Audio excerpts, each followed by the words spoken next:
खींचतान और बेसब्री से इंतजार के बीच में अशोक गहलोत ने दिल्ली में प्रेस कॉन्फ्रेंस कर कहा कि मेरे कारण वसुंधरा राजे को सजा नहीं मिलनी चाहिए। जब राजस्थान में 2020 में सरकार पर संकट आया था तो उसके बाद मेरे मुंह से निकल गया कि मेरी सरकार जब संकट में थी तो वसुंधरा और कैलाश मेघवाल की वही राय थी कि इस तरह सरकार नहीं गिरानी चाहिए। नमस्कार, मैं हूं जयश्री नागदा और आप देख रहे हैं सीबीसी न्यूज राजस्थान। चलते हैं अशोक गहलोत की प्रेस कॉन्फ्रेंस की तरफ। उन्होंने कहा कि मैं मेरी भावनाओं को प्रकट करता हूं, उसमें कई तरह के फ्लेवर लगा दिए जाते हैं।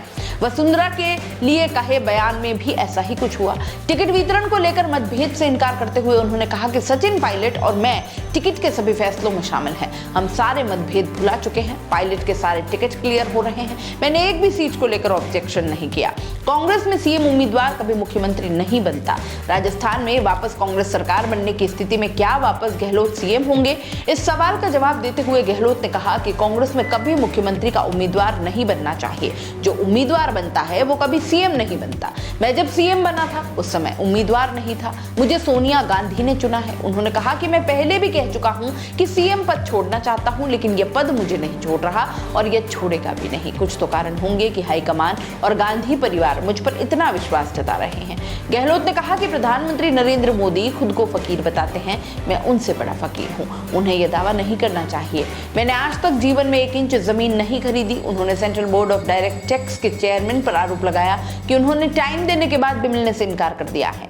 कहा कि जैसे ही मैंने मीडिया को बताया कि मैं सीबीडीटी चेयरमैन से मिलने जा रहा हूं, वहां से फोन आ गया कि आप अभी मत आओ, हम बाद में खुद आकर आपसे मिल लेंगे।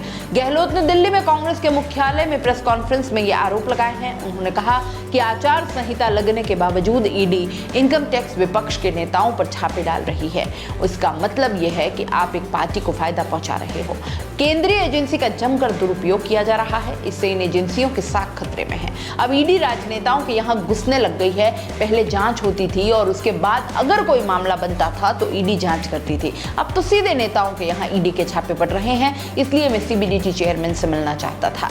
गहलोत ने कहा, मैंने सीबीडीटी के अध्यक्ष से मिलने का टाइम मांगा है। विपक्षी पार्टियों के नेताओं पर जिस तरह ईडी के छापे पड़ रहे हैं वह राजनीतिक तौर से निशाना बनाए जाने के लिए किया जा रहा है। मैं सीबीआई, ईडी और इनकम टैक्स के अफसरों से कहना चाहूंगा कि वह एजेंसियों की गरिमा को बनाकर रखें। इन तीनों प्रीमियम एजेंसी के प्रमुखों का दायित्व देश के प्रति होना चाहिए। गहलोत ने कहा कि यूपीए सरकार में ईडी के 912 छापे पड़े। इनमें 93% मामलों में चार्जशीट दायर की गई, जबकि मोदी सरकार में 3010 छापे पड़े। इसमें लगभग 29 मामलों में ही चार्जशीट दायर की गई है।